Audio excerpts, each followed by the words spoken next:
notre histoire et l'histoire mondiale, Vasco da Gama. Et c'est un pont qui a des chiffres incroyables parce qu'il a plus de 400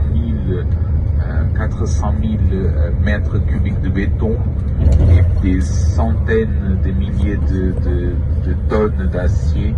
Donc c'est une méga construction, une construction immense.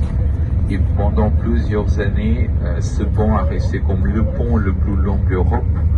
Aujourd'hui, c'est le deuxième pont le plus long de l'Europe, d'après le pont qui a été attaqué il y a 2 jours, le pont de Crimée qui a été bâti par Russie, qui a été attaqué. Donc ce pont ici, ce pont Vasco da Gama, aujourd'hui a été remplacé comme le pont le plus long d'Europe par ce pont qui fait la liaison entre la Russie et la Crimée. Mais c'est un pont qui a 17 km de longueur, ce pont Vasco da Gama.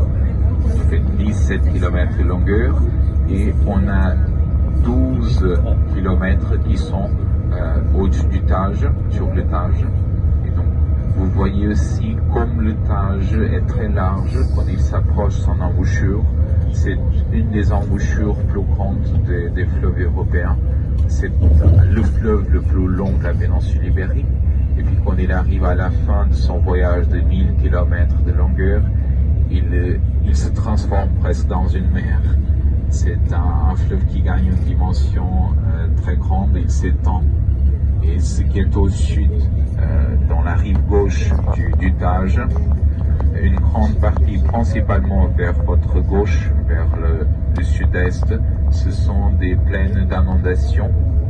Et donc tout au long de l'histoire, le Tage, de temps en temps, pendant le printemps, pendant la pluie d'hiver et pendant le printemps, on avait des inondations et ça a aidé aussi à la fertilisation des champs agricoles.